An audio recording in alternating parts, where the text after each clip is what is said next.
કે હમણાં એવી પણ ચર્ચાઓ ખૂબ થઈ, રાજીનામું મેં ચોક્કસ પાર્ટીમાંથી એક પાર્ટીમાંથી આપ્યું એટલે કે આમ આદમી પાર્ટીમાંથી આપ્યું. ત્યાર પછી ઘણી બધી વાતો થવાની ચાલુ થઈ. રાજીનામું આપ્યું, 20 જ મિનિટની અંદર આજે વાસ્તવિકતા સ્વીકારું. હું કહું છું ચાવવાના દેખાડવાના શું કામ જુદા છે?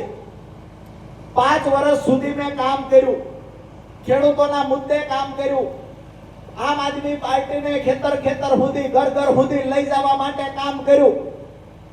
રાજીનામું દીધું, 20મી મિનિટે મને ગાળું દેવાની ચાલુ કરી. આટલી જ ખાનદાની હતી.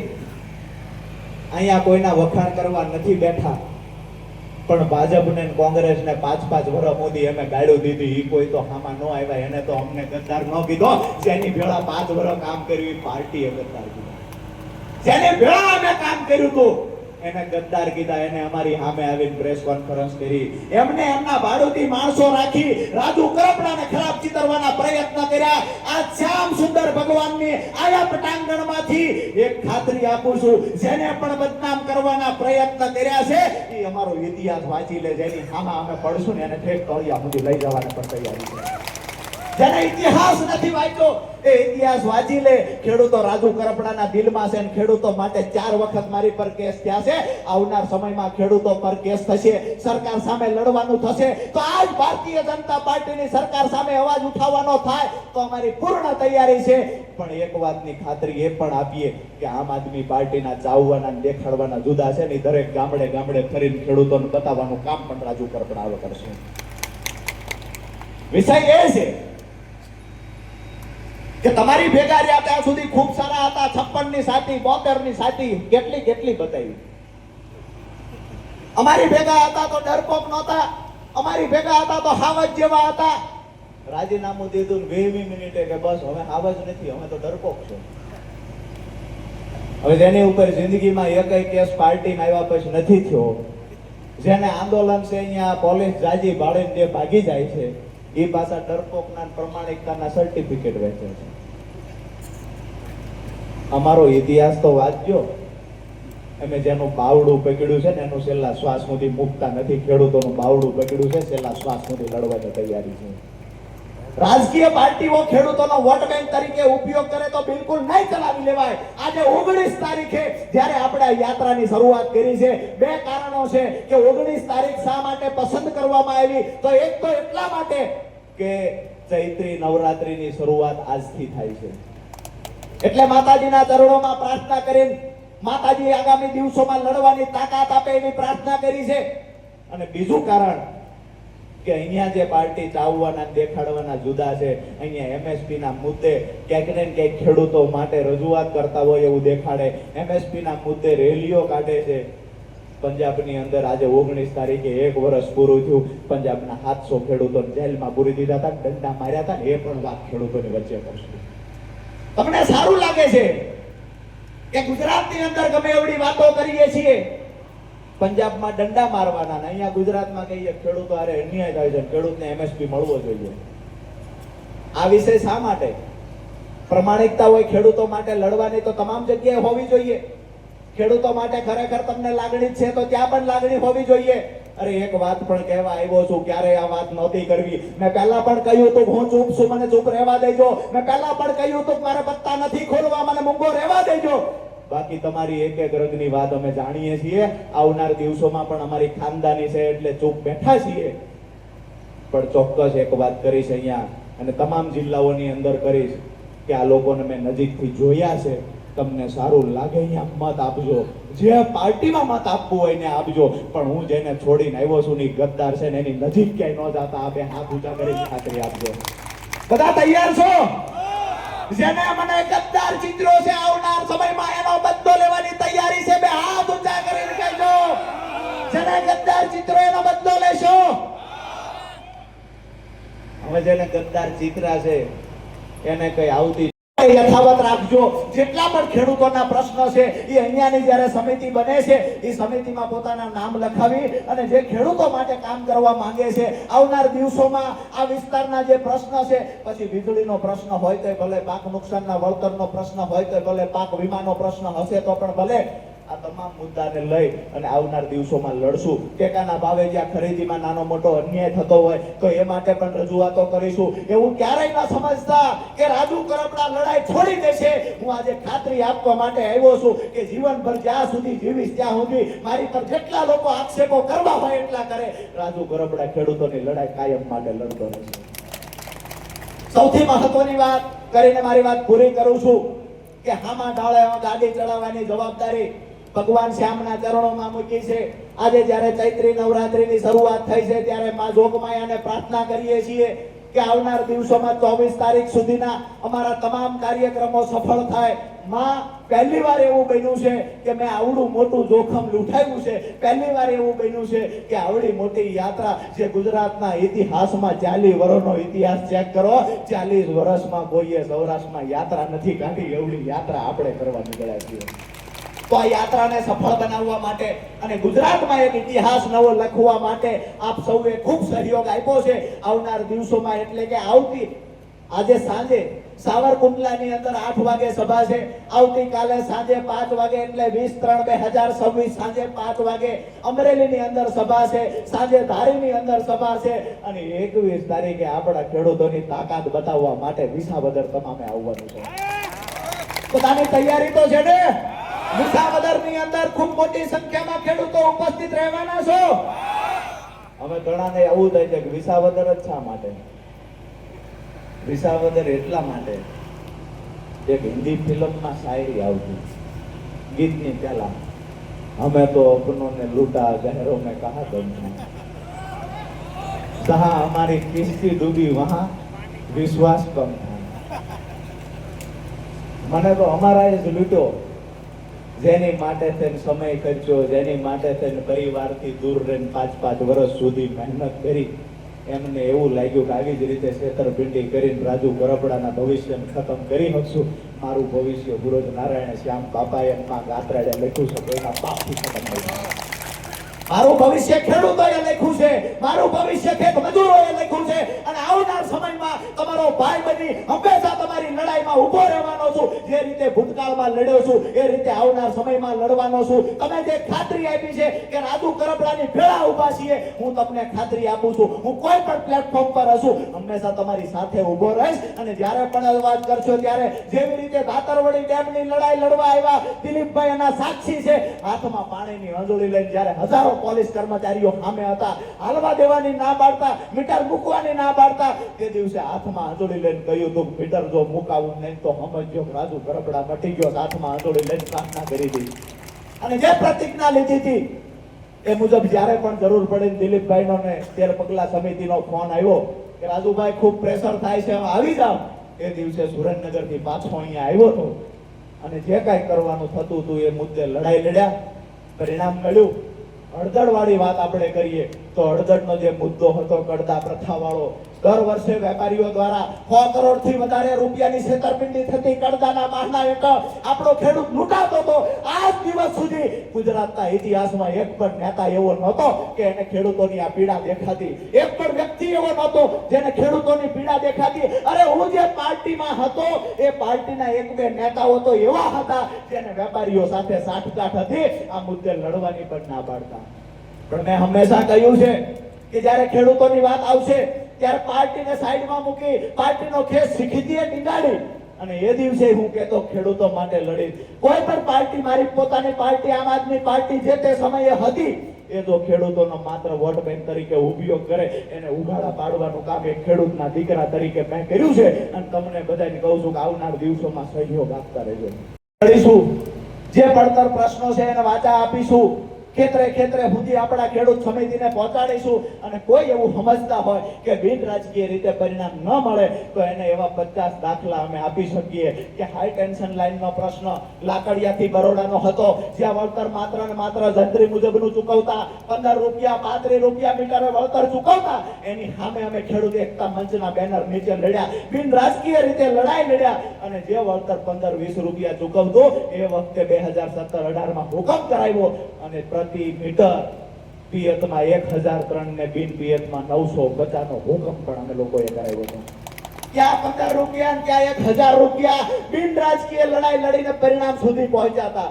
પાક નુકસાનના વળતરની વાત કરીએ, બિન રાજકીય રીતે લડાઈ લડી સુરેન્દ્રનગર જિલ્લાના ખેડૂતોને જ્યારે અતિવૃષ્ટિ હોય, કમોસમી વરસાદ હોય અને કહેવામાં આવે અધિકારીઓ દ્વારા કે પ્રાથમિક રિપોર્ટ તૈયાર થઈ ગયો, વળતર નહીં મળે, નુકસાન નથી, તો એની સામે અવાજ ઉઠાવ્યો છે, આંદોલનો કર્યા છે અને 5-5 વખત સુરેન્દ્રનગર જિલ્લાના ખેડૂતોને વળતર અપાવડાવ્યું છે.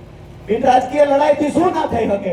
અરે એ હતા 3 કાયદાની સામે લડતા ખેડૂતો, બિન રાજકીય રીતે લડત લડ્યા છે અને 3 કાયદા કેન્દ્ર સરકારે પરત ખેંચવા પડ્યા છે. આ અમારા ખેડૂતોની તાકાત છે. અરે હરિયાણાના ખેડૂત લડી શકે, પંજાબના ખેડૂત લડી શકે, ઉત્તર પ્રદેશના ખેડૂત લડી શકે, અમારો સૌરાષ્ટ્રનો ખેડૂત શા માટે ન લડી શકે?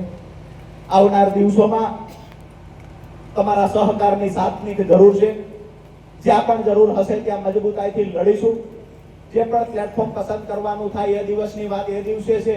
ક્યાંય કુલડીમાં ગોળ ભાંગવાનો નથી. મેં પહેલા પણ કહ્યું ને આજ પણ કહું છું, તમે એવું માનીને તો નથી આવ્યા ને કે રાજુ કરપડા ક્યાંક પાર્ટીમાં ક્યાંય જોડાઈ જાય તો જેવી રીતે આમ આદમી પાર્ટીએ ગાળ્યું દીધી તમે જ નથી દેવાના ને? જ્યાં હશું ત્યાં તમારી હારે હશો. 2 હાથ ઊંચા કરીને મને ફરી વખત ખાતરી આપો, હું જ્યાં હશું ત્યાં હારે હશો. આકલો કરીને હા પાડો. હવે હારે કોણ નથી ઊંચો હાથ કરે, મતલબ સાફ છે, બધા હારે છે. હવે જેને પીડા થાય છે, જેને ભાડુથી માણા બેહર્યા આમાં લખવા માટે, એના ભાવ આજકાલ વધવાના. આ સંખ્યા વધશે, ત્યાં ભાડાના માણા રાખવાની સંખ્યા વધારવાની છે. આવનાર સમયમાં મેં પહેલા પણ કહ્યું કે ઇતિહાસ લખવા નીકળ્યા છીએ. ખેડૂત સમિતિનું લિસ્ટ તૈયાર થઈ જશે. અમરેલી જિલ્લો અને અમરેલીના તમામ તાલુકાની ખેડૂત સમિતિ પણ તૈયાર થઈ જશે. બિન રાજકીય રીતે જે પણ ખેડૂતો અને ખેડૂત આગેવાનો જોડાવા માંગતા હોય આ તમામને વિનંતી કરીએ છીએ કે પોતાના નામ લખાવી અને ખેડૂત સમિતિમાં જોડાવ. આવનાર દિવસોમાં જે અહીંના પ્રશ્ન છે મોટા ભાગની યાદી તૈયાર થઈ ગઈ છે. એક સિંચાઈનું પાણી ખેડૂતને કેમ દેવામાંથી બહાર કાઢી શકાય, ખેડૂતને કેમ પૂરતા પાકના ભાવ મળી રહે, આ મુખ્ય યાદીમાં આવેલા પ્રશ્નો છે. પણ એની સાથેના જે વિસ્તારવાઇઝ પ્રશ્ન હોય તો અહીંયા જે જંગલી જાનવરના ત્રાસથી હેરાનગતિ છે એ મુદ્દો ખાસ કરી, વીજળીનો મુદ્દો ખાસ કરીને છે. આ તમામ મુદ્દાઓને લઈને આવનાર દિવસોમાં વાચા આપીશું. આવનાર દિવસોમાં ચોક્કસથી લડીશું.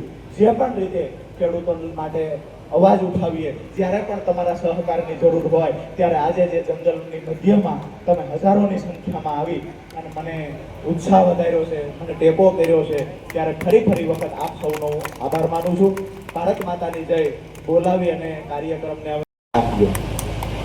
અમે ભેળા હતા તો શું હતું, મને ફોન આવેલો વિસાવદરથી. 2 દી પહેલા જ ફોન આવ્યો, મુનાભાઈ. એટલે મને કહેવામાં આવ્યું, રાજુભાઈ વિસાવદર કે દિવસે સભા? મેં કીધું 21 તારીખની સભા વિસાવદર છે. મને કે તે દિવસે તમારી હારે આવતા હતા ને હજી તમારી હારે આવવાનું છે, પણ બીજી એક વાત કરવાની હતી. મેં કીધું બોલો શું હતું? તો એમને મને એવી વાત કરી કે અમે તો અડીખમ અણવર જોઈને ભેળા આલ્યા તો વરરાજો તેદીએ નતો ગમતો. અને આવનાર દિવસોમાં પણ જે લોકો એવું સમજે છે કે અમે અમારી તાકાતથી ખેડૂતોની વાતો કરીને વિધાનસભામાં 5-15 જણાને લઈ જઈને ચૂંટણી જીતવા નીકળ્યા છે, તમે જેની હારે દુશ્મની કરી છે ને એ ખેડૂતોના દિલમાં છે ને રાજુ કરપડા આવનાર સમયમાં એનો હિસાબ કરશે. મારા ખેડૂતો માટે એ દિવસે તે પ્રમાણિકતાથી લડતા હતા. આવનાર દિવસોમાં પણ પ્રમાણિકતાથી ખેડૂતો માટે લડવાના છીએ. ખેડૂતોના જે પડતર પ્રશ્નો છે એ તમામ મુદ્દે આગામી દિવસોમાં જ્યારે આ યાત્રા પૂર્ણ થયા પછી સરકારમાં રજૂઆત કરીશું. જે લગત ઓફિસો હશે ત્યાં પણ રજૂઆત થશે. આ વિસ્તારના જે પ્રશ્નો છે એની પણ યાદી તૈયાર થાય છે. એક ફોરેસ્ટ વિભાગની જે રજૂઆત છે ત્યાં પણ રજૂઆત કરીશું. અને આવનાર દિવસોમાં એક સૌથી પ્રશાસન પણ અહીંયા છે અને મીડિયાના મિત્રો પણ અહીંયા છે, ત્યારે એક મહત્વની વાત એ પણ કરું કે અહીંયા જ્યારે ભગવાન તુલસી શ્યામનું મંદિર એટલે સૌરાષ્ટ્રમાં અને ગુજરાતમાં સૌથી સુપ્રસિદ્ધ મંદિરોમાં જંગલની મધ્ય કોઈ મંદિર હોય તો મને એવું લાગે છે કે આખા દેશની અંદર જંગલની મધ્ય મંદિર અને આસ્થાનું કેન્દ્ર હોય તો એ તુલસી શ્યામ છે. તો પ્રશાસનને પણ વિનંતી કરીએ છીએ કે આ તુલસી શ્યામનું મંદિર એટલે બાબરિયાવાડના 42 ગામના ઈષ્ટદેવ તુલસી શ્યામનું મંદિર એટલે પૂરા સૌરાષ્ટ્ર અને ગુજરાતના ખેડૂતોની સાથે તમામ વર્ગ વેપારીઓનું આ તુલસી શ્યામનું મંદિર આસ્થાનું કેન્દ્ર છે. અહીંયા આવનાર લોકોને અડચણ ઊભી ન થાય એ પણ પ્રશાસનને કહીએ છીએ. અને આવનાર દિવસોની અંદર જ્યારે પણ અહીંયા કાર્યક્રમો થાય ત્યારે પ્રશાસન એને સહયોગ કરે, સપોર્ટ કરે, આ વિનંતી કરીએ છીએ. અમે નથી ઈચ્છતા કે પ્રશાસન સાથે અમારે ક્યારેય નાનું મોટું ઘર્ષણ થાય. એમાં પણ ઘણા બધા લોકો છે જે ખરેખર સુંદર શ્યામ ભગવાનને માને છે, જે સહયોગ કરે છે. આજે પણ મેં ઘણા બધા મિત્રોને પૂછ્યું કે કોઈ અગવડ નથી પડી, પણ મને જાણવા મળ્યું કે ના, કોઈ અગવડ નથી પડી. ત્યારે પ્રશાસનના અધિકારીઓ કર્મચારીઓનો પણ આભાર માનીએ છીએ કે અહીંયા વ્યવસ્થા ગોઠવવામાં ખૂબ એમને સહયોગ કર્યો છે. ખાસ કરીને પાર્કિંગ વ્યવસ્થામાં પણ સહયોગ કર્યો છે. અને તુલસી શ્યામ જઈએ છીએ આ વાત સાંભળતાની સાથે એમને ક્યારેય કોઈની આજે રોકટોક નથી કરી. આવનાર સમયમાં પણ આવો જ સહયોગ મળતો રહે એ અપેક્ષા રાખીએ છીએ. બીજી એક મહત્વની વાત એ પણ છે કે અમે યાત્રાની શરૂઆત જ્યારે કરતા ત્યારે ઘણા બધા મિત્રોએ કહેલું કે તુલસી શ્યામથી શરૂઆત કરો છો, પણ ખરેખર આવડી મોટી પાર્ટીઓની સામે તમે પૂગી હકશો ખરા? હામા ઢાળે હાલવાનું કામ શા માટે કરો છો? હામા ઢાળે ગાડી નહીં ચડે. એમને મેં કહ્યું કે એ ચમત્કાર અમારા તુલસી શ્યામમાં છે. હામા ઢાળે પર ગાડી ચડશે. અને આવનાર સમયમાં તુલસી શ્યામ અહીંયા સુંદર શ્યામ ભગવાનને પ્રાર્થના કરીએ, હામા ઢાળે ચડાવવાની થાય તો બાપ તું ભેળો રહેજે, હામા ઢાળે ગાડી ચડાવજો. અને ઇતિહાસ એના જ લખાણા છે. જેને હામા ઢાળે ગાડીઓ ચડાવી છે એના ઇતિહાસ લખાણા છે. અરે કોઈ રાજકીય પાર્ટીના ફંડથી સભાઓ કરે, કોઈ રાજકીય પાર્ટીના ફંડથી બહારના રાજ્યોમાંથી, બહારની સરકારોમાંથી પૈસા લાવીને કોઈ રેલીઓ કરે, ખેડૂતોની વાતો કરવા માટે આવ્યા છે. હું તો એ કહું છું કે અમારા ખેડૂતો સ્વયંભૂ આયોજન કરીને રાજુ ગરબડાની રેલી કરે છે ને એને જોરદાર તાળીઓથી અભિનંદન આપીએ. આવનાર સમયમાં પણ આવું સંગઠન મજબૂત રાખતા રહેજો. આજે ખરેખર 1 વાગ્યા કરતા ઉપર સમય થયો છે, તેમ છતાંય તમે ખૂબ મોટી સંખ્યામાં, હજારોની સંખ્યામાં અહીંયા ઉપસ્થિત છો. એ પણ હું વારંવાર કહું છું, જંગલની મધ્યની અંદર તમે ઉપસ્થિત છો. અહીંયા સભા કરવાનું સપનું પણ કોઈ નેતા કે રાજકીય પાર્ટીનો આગેવાન ન જોઈ શકે. રાજુ કરપડા અહીંયા સભા કરીને બતાવી છે ને તમારા બધાનો પ્રેમ છે. અને શું કહે છે કે રાજુભાઈ માં પેલા જેવો હવે દમ નથી, પેલા જેવી ગર્જના કરતા નથી, આકલા પડકારા કરતા નથી. રાજુભાઈ ઢીલા પડી ગયા. આવું ઘણાએ સાંભળ્યું છે. પરિવારની સામે ગર્જના કરાય કે બહાર કરાય? ખેડૂત મારો પરિવાર છે એની સામે ગર્જના નથી કરતા. જે દિવસે જરૂર પડે તે દિવસે રાજકીય પાર્ટીઓની સામે સિંહની માફક ગર્જના કરશું. જરૂર પડશે અને ખેડૂતોના કામ અટકશે તેની સરકાર સામે પણ મોરચો માંડીશું. અને જે લોકો માત્ર ખેડૂતોનો રાજકીય વોટ બેંક તરીકે ઉપયોગ કરે છે, જેના ચાવવાના જુદા છે, જેના દેખાડવાના જુદા છે, એ લોકોને પણ ખેડૂતોની સામે ઉઘાડા પાડવાનું કામ પણ રાજુ ગરબડાનું ખેડૂત આગેવાન તરીકે છે. આવનાર દિવસોમાં કઈ પાર્ટીમાં જશે, શું કરશે, ખૂબ ચર્ચાઓ થઈ. આજે અહીંયા સુરેન્દ્રનગર જિલ્લામાં તો મેં પૂછ્યું હતું કે ખેડૂતો શું કહેવા માંગે છે. ખેડૂતોની વાત હતી તમે જ્યાં જશો ત્યાં અમે શું, તમે કોઈ પાર્ટીમાં જાવ તો અમને વાંધો નથી. આવી સુરેન્દ્રનગર જિલ્લાના ખેડૂતોની વાત હતી. એમની એ વાત હતી કે અમને ભરોસો છે કે જ્યાં પણ જશો ત્યાં અમારા ખેડૂતોના કામ કરાવશો.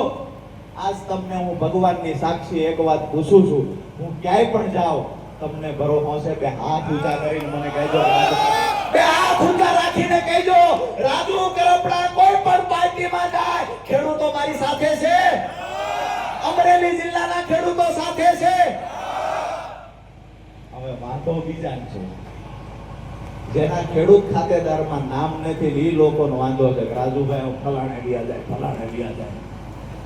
જેને જિંદગીની અંદર ખેડૂતો માટે આવેદન પત્ર આપ્યું નથી, ખેડૂતના મુદ્દા શું છે એ ખબર નથી, જેને વિશ્વાસઘાત સિવાય જિંદગીમાં કાંઈ કર્યું નથી, એ લોકો આજે ખેડૂતોના હિતની વાતો કરવા નીકળ્યા છે. દોસ્તો, મહત્વની વાત એ છે, પાર્ટીમાં જોડાવું ના જોડાવું આ તો ગૌણ વાત છે. અમારા ખેડૂતોનું હિત ઈચ્છવું, ખેડૂતો માટે સંગઠન બનાવવું, ખેડૂતો માટે લડવું, આ વિસ્તારના પણ પ્રશ્નો છે. આ પ્રશ્નોની પણ આગામી દિવસોમાં મજબૂતાઈથી બિન રાજકીય રીતે રજૂઆતો કરશું. હાથ એટલા માટે ઊંચો કરાયો છે કે જે લોકો જુએ છે એને ખબર પડવી જોઈએ કે સુરેન્દ્રનગરનો ખેડૂત પણ રાજુ કરપડાની ભેળો છે, અમરેલીનો ખેડૂત પણ રાજુ કરપડાની ભેળો છે. દોસ્તો, વાત એ કરવા આવ્યા છીએ કે આપણા પ્રશ્નો ઘણા બધા છે.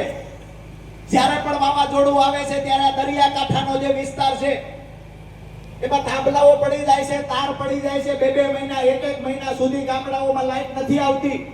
ખેતરોની અંદર, વાડીઓની અંદર 2-3 મહિના સુધી લાઈટ નથી આવતી.